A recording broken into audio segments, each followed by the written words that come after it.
하늘의 축제에 초청해 주신 살아계신 하나님께 감사와 영광을 올려드립니다. 오늘 예배 가운데 그 하늘의 기쁨과 또 하나님이 친히 치유하시고 회복케 하시는 은혜를 베풀어 주시기를 간절히 축원합니다. 전에도 한번 말씀드렸지만 일본의 세계적인 그 신학자 우찌무라 간조라는 분이 있습니다. 이분이 어느 날 부자로부터 저녁 초대를 받았습니다. 아마 이 사업가는 정성껏 잘 극진히 선생을 대접했습니다.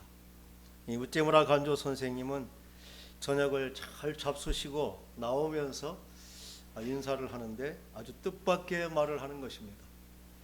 잘 먹었다, 이 돼지야.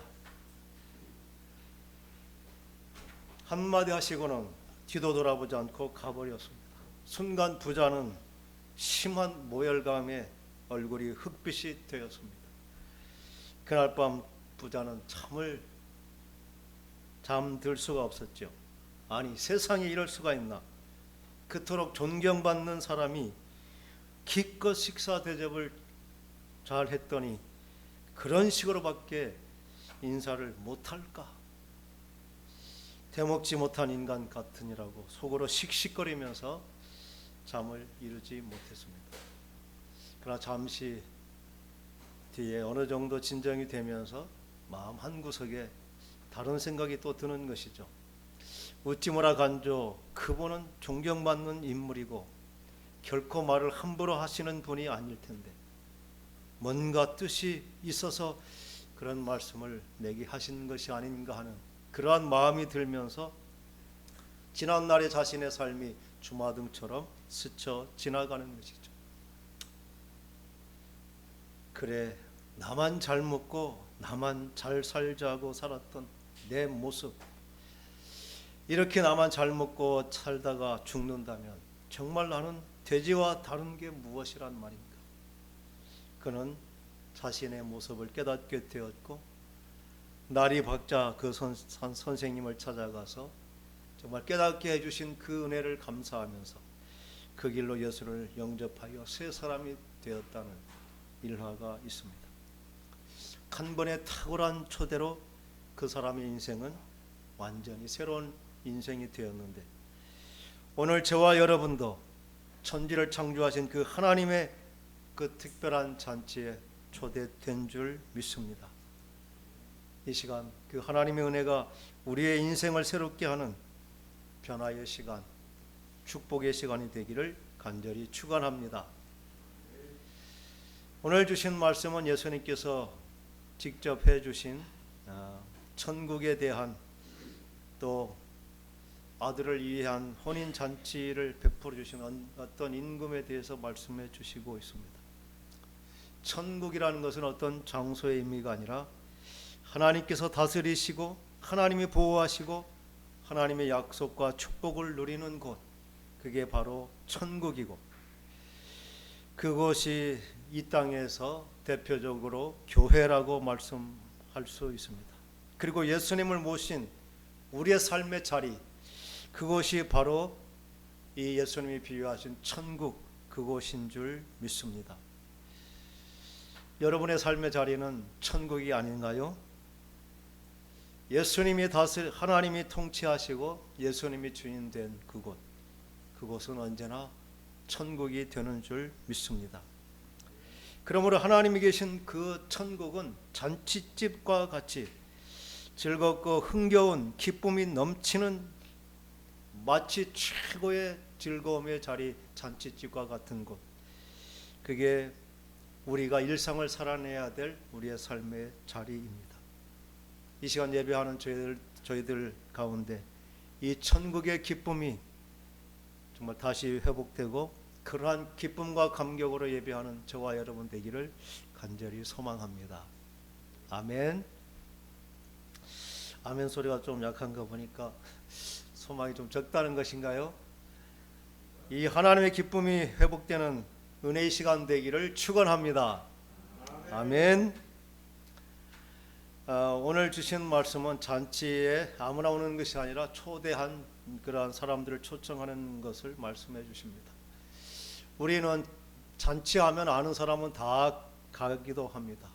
그러나 특별한 잔치에는 아무나 가는 것이 아니고 초대된 사람만 가는 것이죠. 이제 다다음 주에면 이제 대통령 취임식이 있을 것입니다. 국가적인 축제이죠. 가고 싶다고 아무나 그 자리에 가는 것이 아니라 초청을 받은 사람만 가는 축제, 이게 임금의 축제인데, 오늘 주신 본문의 말씀들도 임금의 축제 가운데 그렇게 잔치를 위하여 종들을 보내서 청한 사람들을 혼인 잔치에 오라고 하는 것입니다. 이스라엘의 풍습은 1년 전에 결혼이 있으니 와라 오시라고 초청을 하고 그때 승낙을 받는 것이죠. 못 가겠다고 거절하는 것은 이제 그것을 반기지 않는 것이고 원수처럼 여기는 것으로, 그래서 초청이라고 하는 것은 아주 중요한 인간관계의 친근함을 보여주는 것이고 너와 나는 같은 마음 같은 뜻이라는, 그래서 이 초청이 중요한 것입니다. 그리고 때가 되면 이제 모든 것이 준비되었으니 오십시오 하는 두 번째 초청이 있는데, 오늘 3절의 그 초대가 바로 이제 날이 되었고 준비되었으니 이제 오십시오, 두 번째 초청을 하는 것입니다. 그런데 사람들의 반응은 굉장히 의외이죠. 3절 하반절에 보면 오기를 싫어하거늘, 참 이상합니다. 미리 다 약속이 되어 있고 때가 되어서 오라고 했는데 그 잔치에 사람들이 오기를 거절하는 것입니다. 왜 그랬을까요? 이유는 간단할 것입니다. 그 잔치가 자기들의 기대했던 그런 잔치의 분위기가 아니라는 것이죠. 자기들이 기대했던 잔치가 아니기 때문에 가기 싫어하는 것입니다. 이스라엘 백성들은 이 잔치에 대한 그 구약의 말씀을 기억하고 있습니다. 메시아가 오시면 그때 정말 이스라엘의 성대한 축제가 있을 것을 기대하는, 그게 바로 그들이 기다리는 혼인 잔치인데, 지금 그 초대된 잔치에는 전혀 그런 분위기가 아닌 것입니다. 구약의 이사야서 25장 6절부터 9절의 말씀을 우리가 마지막 때에 어떤 잔치가 벌어질 것을 하나님께서 예언하셨는지 함께 읽어보겠습니다. 만군의 여호와께서 이 산에서 만민을 위하여 기름진 것과 오래 저장하였던 포도주로 연회를 베푸시리니 곧 골소가 가득한 기름진 것과 오래 저장하였던 맑은 포도주로 하실 것이며, 또 이 산에서 모든 민족의 얼굴을 가린 가리개와 열방 위에 덮인 덮개를 제하시며 사망을 영원히 멸하실 것이라. 주 여호와께서 모든 얼굴에서 눈물을 씻기시며 자기 백성의 수치를 온 천하에서 제하시리라. 여호와께서 이같이 말씀하셨느니라. 그날에 말하기를 이는 우리의 하나님이시라. 우리가 그를 기다렸으니 그가 우리를 구원하시리로다. 이는 여호와시라. 우리가 그를 기다렸으니 우리는 그의 구원을 기뻐하며 즐거워하리라 할 것이다. 이게 이사야 선지자가 예언한 마지막 혼인 잔치, 성대한 잔치를 이렇게 말씀하셨죠. 그래서 당연히 이스라엘 백성들은 메시아가 오실 때는 그러한 혼인 잔치가 있을 것을 기대했지만, 지금 그들이 만나는 혼인 잔치는 결코 그러한 자리가 아니죠. 그들은 정말 이스라엘 백성들을 구원할 메시아, 다윗 시대와 같은 정치적인 혁명적인 지도자가 나와서 로마의 압제에서 우리를 구출하고 세계 열강을 다스리는 그러한 나라로 만들어줄 그런 메시아를 기다렸는데, 메시아라고 자청하는 예수님께서 하시는 일은 병든 자들을 찾아가 고치시고 또 죄인들과 함께 하시고 자기를 믿으면 구원을 받는다고 하면서 그 메시아가 임한 잔치에 자기들은 초대받기를 거절하는 것입니다. 그 처음 보낸 모든 선지자들의 초청에도 그들은 거부하고, 이제 예수님과 제자들의 초청에도 다른 종들을 보내어 청한 사람들 오기 했지만 5절 말씀처럼 그들은 돌아보지도 않고, 한 사람은 자기 밭으로, 한 사람은 자기 사업하러, 누가복음에는 나는 장가 들었으니 못하겠다, 나는 새 집을 지었으니 못하겠다, 나는 이제 소를 샀으니 못하겠다, 이렇게 율법적으로 징집되지 않을 수 있는 그러한 변명들을 대면서 잔치에 가지 못하겠다고 변명하는 것입니다. 그뿐만 아니라 초청에 거절할 뿐만 아니라 그 남은 자들은 종들을 잡아 모욕하고 죽이기까지 합니다. 이것은 예수님께서 곧 일어날 정말 장차 되어질 일에 대한 미래적인 예언으로 말씀하셨죠. 그 말 그대로 이 초대받았던 청함을 받은 그들은 거부했을 뿐만 아니라 선지자들을 죽이고 모욕하고 마지막 예수 그리스도를 십자가에 죽이기까지 한 그 일을 실제적으로 그들은 행한 것입니다. 그래서 임금이 노하여 군대를 보내어 그 살인한 자들을 진멸하고 그 종들을 동네를 불사르고, 이 예언처럼 하신 예수님의 말씀은 40년 후에 정말 로마의 그 베스파시안 황제의 아들 티토스 장군에 의해서 완전히 돌 위에 돌 하나도 남지 않는 예루살렘은 완전히 무너져 버린 그러한 폐허와 같은 동네가 되었습니다. 역사가 요세푸스의 기록에 의하면 그때 당시에 성전이 파괴와 함께 100만 명 이상의 유대인들이 죽임을 당했다는 기록이 있습니다. 그때 이스라엘은 사실상 국가의 그런 존립이 생존이 그때 사실 사라진 것과 마찬가지입니다. 이러한 그러한 예언이 그대로 임했던 것을 보게 됩니다. 예수님의 말씀은 계속해서 더 되고 있죠. 이에 종들에게 이르되 혼인 잔치는 준비되었으나 청한 사람들은 합당하지 아니하니, 청함을 받았던 그 정말 하나님의 택한 백성 아브라함의 후손이라고 자부하던 그들은 아무도 잔치에 오기를 거절하니 종들을 보내서 길에 나가서 악한 자나 선한 자나 만나는 대로 모두 데려오니, 9절에 내 거리 길에 가서 사람을 만나는 대로 혼인잔치에 청하여 오라. 병행보험은 누가복음 14장 21절에는 종들이 돌아와서 주인에게 그대로 고하니 이에 집주인이 노하여 종들에게 이르되 빨리 시내와 거리와 골목으로 나가서 가난한 자들과 몸 불편한 자들과 맹인들과 저는 자들을 데려오라, 이렇게 말씀하셨습니다. 악한 자나 선한 자나 다 만나는 대로 데려오라. 아마 우리들의 초대도 마찬가지일 것입니다. 우리에게 정말 잔치가 준비되어 있다는, 천국이 있다는 복음은 세상 사람들의 기준에 맞지 않죠. 교회 다니면 밥 주냐, 뭐가 잘 되냐 이렇게 하면서 이 거절했던 사람들과 같이 자신들의 목적을 채워줄 그러한 것이 아니면 청함에 거절하는 것이죠. 그런데 우리는 또 한 가지를 보게 됩니다. 그러나 여전히 종들은 가서 이 초청을 해야 된다는 것이죠.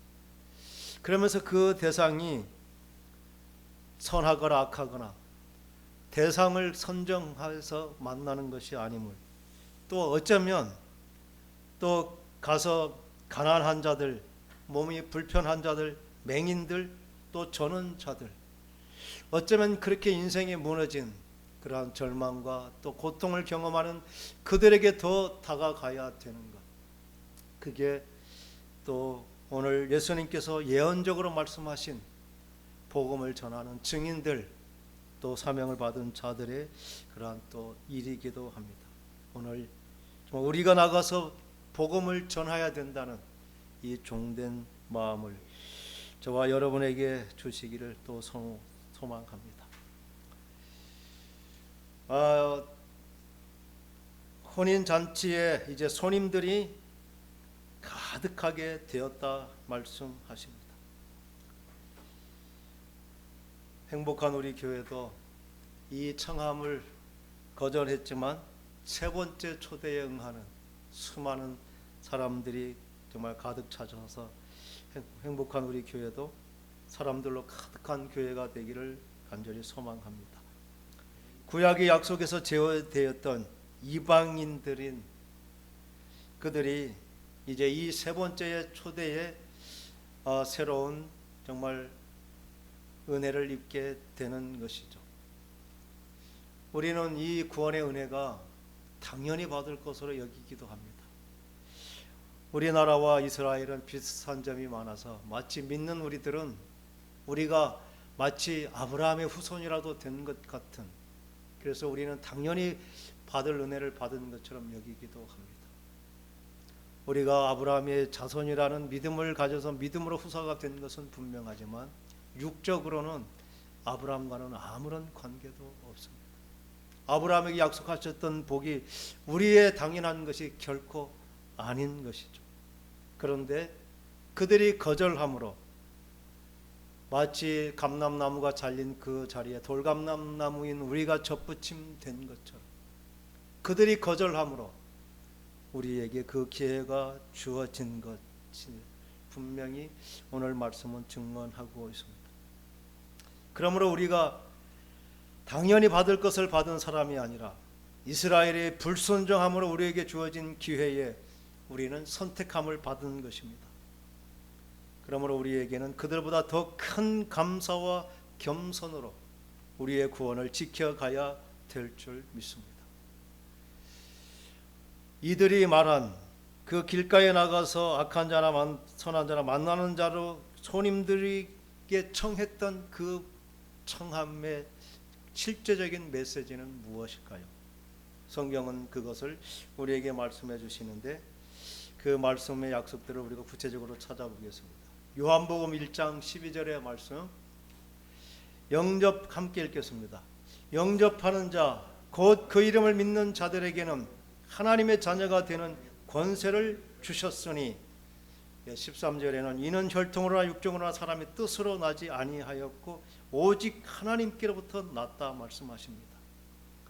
우리는 혈통과 신분과 자격으로가 아니라 하나님의 선물인 에베소서 2장 8절의 말씀 함께 읽겠습니다. 너희는 그 은혜에 의하여 믿음으로 말미암아 구원을 받았으니 이것은 너희에게서 난 것이 아니요 하나님의 선물입니다. 우리는 이 선물에 의해 구원을 받은 것이죠. 이 초대교회로부터 이 놀라운 이방에 대한 복음이 선포되었는데 성령이 충만했던 베드로의 고백, 거기서부터 어쩌면 초대교회가 시작되었는데 사도행전 2장 21절의 말씀을 우리가 또 함께 읽겠습니다.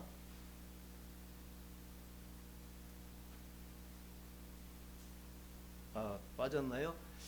누구든지 주의 이름을 부르는 자는 구원을 받으리라. 또 사도행전 16장 31절 말씀 함께 읽겠습니다. 거기도 안 올렸나요? 주 예수를 믿으라. 그리하면 너와 내 집이 구원을 받으리라. 로마서 10장 9절의 말씀 함께 읽겠습니다. 내가 만일 내 입으로 예수를 주로 시인하며 또 하나님께서 그를 죽은 자 가운데서 살리신 것을 내 마음에 믿으면 구원을 얻으리라. 로마서 10장 13절 말씀도 함께 읽겠습니다. 누구든지 주의 이름을 부르는 자는 구원을 받으리라. 아멘. 이 세 번째 초대는 이렇게 구체적으로 복음을 통해 우리에게 들려졌고 우리는 이 세 번째 초대에 의하여 하나님이 베푸신 천국 잔치 구원이라고 하는 하나님의 자녀라는 칭의를 받게 된 줄 믿습니다. 그런데 우리에게 한 가지 큰 질문을 11절 말씀은 우리에게 전하고 있는데 함께 읽어보겠습니다.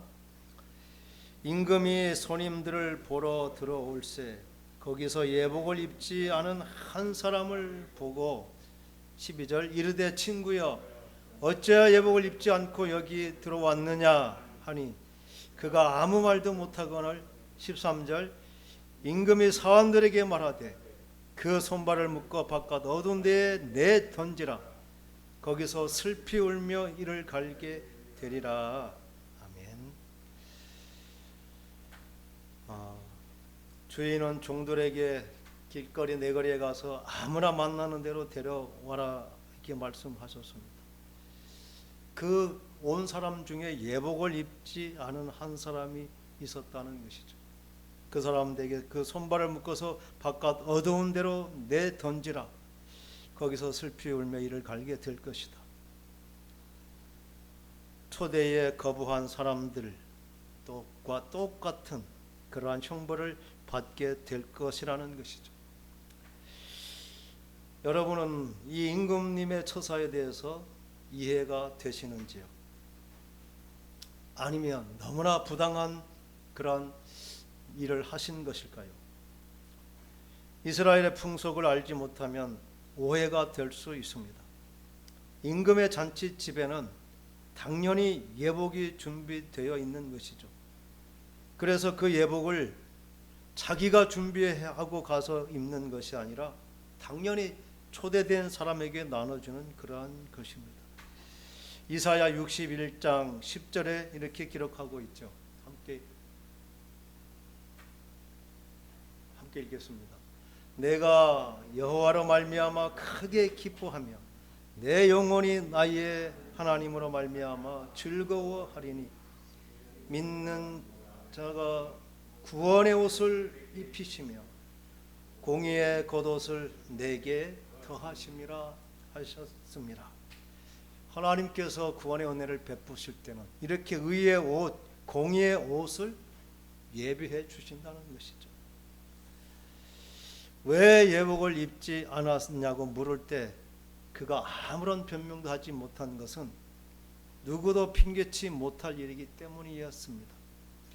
만약 그것을 개인이 준비해야 하는 옷이었다면 내가 형편이 어려워서 준비하지 못했노라고 변명할 수가 있었을 것입니다.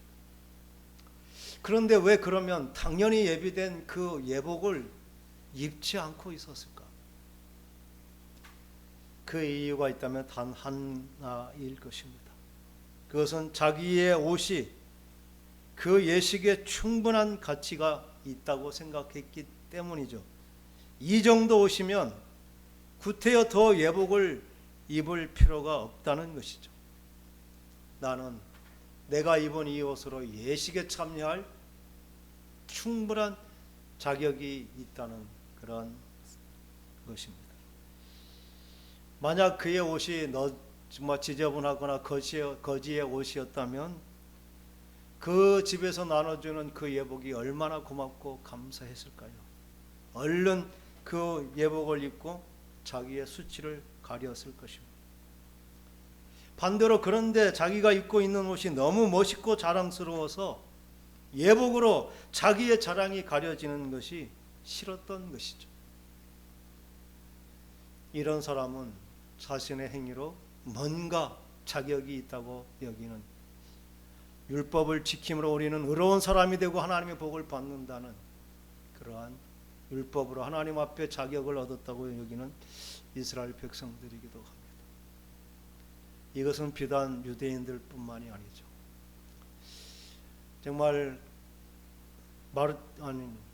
어거스틴과 펠라기우스는 이 관점에 대해서 치열한 논쟁을 했는데, 어거스틴은 하나님의 은혜로 스스로 구원할 수 없는 자를 하나님의 은혜로 구원해 주셨다. 그래서 우리는 그리스도의 공의의 옷, 의의 옷을 통입어 우리는 구원을 받은 것이다.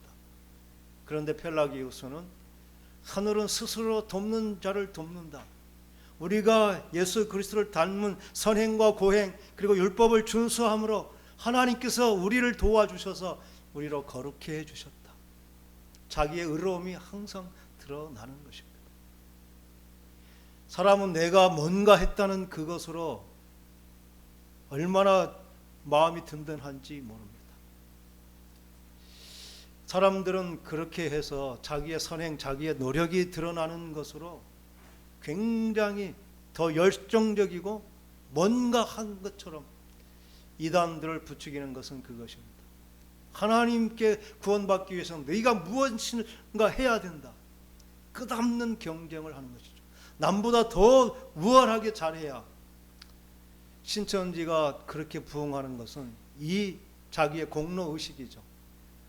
14만 4천에 들기 위해서 다른 사람보다 뭔가 특별해야 된다는 그 부담감 때문에 그들의 예배는 얼마나 엄숙하고 철저한지 모릅니다. 우리처럼 시시하게 드리지 않습니다. 그들의 예배는 누가 봐도 흠이 없을 만큼 하나님 앞에 자기의 공로가 드러나야 되기 때문에 하나님은 두려움 때문에, 무서움 때문에 그러한 자가 되는 것을 결코 원치 않습니다. 그런데 우리는 이 자기의 공로가 드러나는 것이 모든 이단들, 그래서 말세가 가까울수록 뭔가 하나님께 충성하고 열심하고 드러나는 무엇이 있어야지 그게 구원의 조건이 되고 구원 받는다고 말하면서 사람들은 내가 한 그것으로 인하여 확신을 가지고 자신을 가지고 더 열심 내게 되는 것입니다. 어떤 면에서는 그렇게 하고 싶은 마음도 저에게도 있죠. 정말 우리가 열심히 하지 않는다면 구원을 받지 못할 수도 있다는 이렇게 경고를 하면서 구원받기 위해서라도 두렵고 떨림으로 하나님께 나오게 하는, 그러나 그것은 하나님의 무한한 사랑을 마치 무거운 채찍으로 바꿔버리는 것이죠.